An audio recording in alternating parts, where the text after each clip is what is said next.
everyone, welcome back. I hope everyone is okay. In today's episode, I want to talk about a very powerful and emotional poem, The Garden of Love by William Blake, published in 1794 as part of his collection Songs of Experience. I first encountered this poem during my literature studies, and it stayed with me because it is short but incredibly deep. Blake manages to say so much in few lines. The poem begins with the speaker returning to a place from his childhood, a garden where he used to play. In the past, the garden was full of green spaces and flowers. It was a place of freedom, joy, and innocence. But when he comes back years, something has changed. Instead of the open garden he remembers, he finds a chapel built in the middle of it.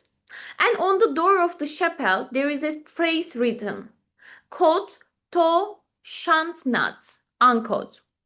This moment is very powerful in the poem.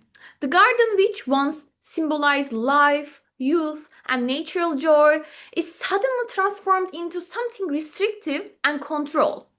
The phrase "thou shalt not" suggests prohibition and rules. It reflects how organized religion, in Blake's view, often restricts human desires and natural emotions. As the poem continues, the imagery becomes darker. The speaker sees graves and tombstones where flowers used to grow. The bright, living garden of the past has become a place associated with death. And perhaps the most striking image comes at the end of the poem, when Blake writes about priests in black gowns walking their rounds and binding his joys and desires with briars. This image is very symbolic. The priests represent institutional authority, and the briars and the thorn suggest pain and restriction. It feels as if the speaker's natural happiness and desires are being controlled or even suffocated.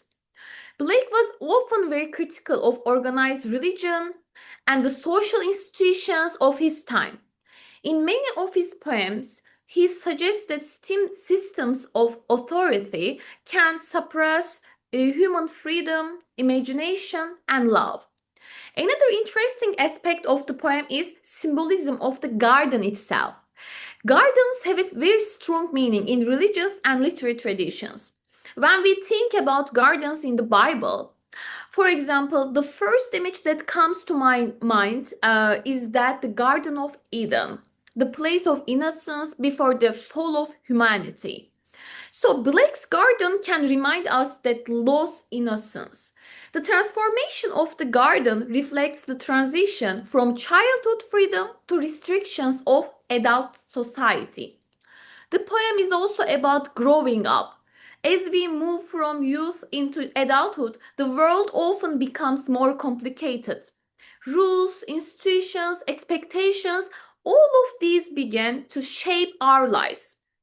Blake seems to ask a very important question here. What happens when systems meant to guide people being to suppress their natural joy and creativity? That's why the poem still feels relevant today. Even though it was written in the 18th century, the tension between personal freedom and the social control is something that many people still experience. And what I personally love about Blake is how he combines simple language with very powerful symbolism. The poem is easy to read, but the meaning behind it is very rich. So I'm curious to hear from you. When you read The Garden of Love, what do you think the garden represents? Do you see it as a symbol of lost innocence, social control, or something else? Thank you so much for watching and see you in the next episode. Bye!